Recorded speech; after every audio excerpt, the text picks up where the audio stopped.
वाह, आज एशिया में क्या दिन है और प्रकृति के सारे संसाधन यही हैं। इसलिए मैं इन देशों को कभी आजाद नहीं होने दूंगा, क्योंकि अगर ये आजाद हो गए तो पूरी दुनिया पर राज कर लेंगे। हे गोरो, हम आजादी चाहते हैं। ये कौन लोग हैं जो बकवास कर रहे हैं? क्या इन्हें अपनी जान प्यारी नहीं है? बहुत हो गया अंग्रेजों, चुपचाप हमें आजादी दे दो, नहीं तो हम तुम्हें नष्ट कर देंगे और अब हमें तुम्हारी जरूरत नहीं है। हम शांति स्थापित कर लेंगे, इसलिए अब तुम यहाँ से चले जाओ। चुप रहो बच्चे, तुम्हें आजादी नहीं मिल सकती। अंग्रेजों, सोच समझ कर, वरना अच्छा नहीं होगा। अरे हाँ बेबी, तुम्हें जो करना है करो, लेकिन मैं आजादी नहीं दूंगा। तो ले लो मूर्ख। अरे रुको मेरे भाई, मुझे माफ कर दो। मैं तुम्हें आजादी देने को तैयार हूँ, लेकिन एक शर्त पर। हाँ कहो अंग्रेज, तुम्हारा क्या स्थिति है? मेरी शर्त है कि जब मैं उपमहाद्वीप छोड़ दूंगा तो आप हिंदू और मुसलमान एक दूसरे से नहीं लड़ेंगे और एशिया में शांति बनाए रखेंगे। हाँ हाँ ठीक है अंग्रेजों, हमें तुम्हारी शर्तें स्वीकार हैं। अब जल्दी से यहाँ से चले जाओ। हाँ ठीक है, मैं जा रहा हूँ और मेरे दोस्तों आजादी मुबारक हो।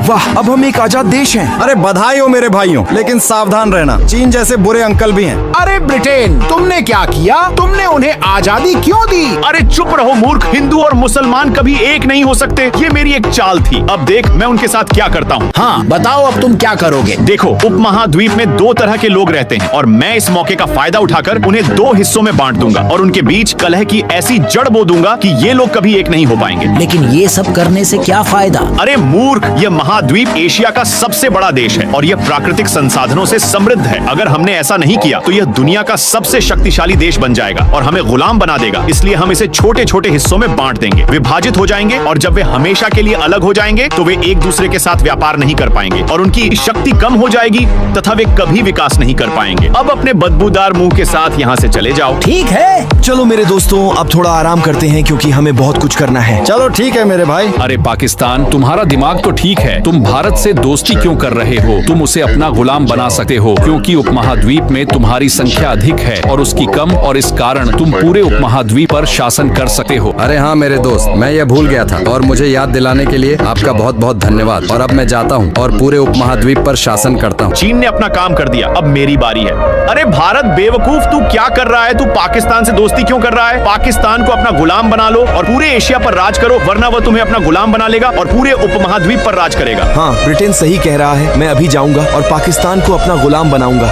हे भारत, मुझे तुमसे बात करनी है। हाँ पाकिस्तान, बताओ क्या बात करनी है? भारत, मैं आज के बाद उपमहाद्वीप में अपना शासन चाहता हूँ क्योंकि उपमहाद्वीप में मेरा बहुमत है। इसलिए आज के बाद तुम मेरी बात मानोगे, नहीं तो मैं तुम्हें नष्ट कर दूंगा। हाँ हाँ हाँ, तुम पागल हो मूर्ख। खबरदार, अगर तुमने ऐसा सोचने की हिम्मत भी की, आज के बाद तुम मेरे गुलाम बनोगे और जैसा मैं कहूँगा वैसा ही करोगे, नहीं तो मैं तुम्हें उपमहाद्वीप से बाहर निकाल दूंगा। यदि आप ऐसा नहीं मानेंगे तो आपको मजबूर होना पड़ेगा। तो ले लो मूर्ख।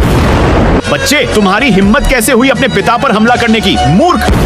हे भारत, मैं तुमसे आखिरी बार कह रहा हूँ, चुपचाप मुझे उपमहाद्वीप पर राज करने दो। मैं मर जाऊंगा लेकिन तुम्हें शासन नहीं करने दूंगा। तुम्हें जो करना है करो। हाँ हाँ, ऐसा लग रहा है कि मेरी तरकीब काम कर रही है। चलो अब उन्हें विभाजित कर देते हैं। अरे मूर्खों, तुम लोग क्यों लड़ रहे हो? देखो, मैं तुम लोगों को इसलिए मुक्त नहीं कर रहा था। आप लोगों की वजह से एशिया हमेशा शांतिपूर्ण नहीं रहता। अरे ब्रिटेन, पाकिस्तान को समझाओ कि उपमहाद्वीप पर मेरा अधिकार ज्यादा है, इसलिए उसे यहाँ से हटा दिया जाए। नहीं, भारत झूठ बोल रहा है।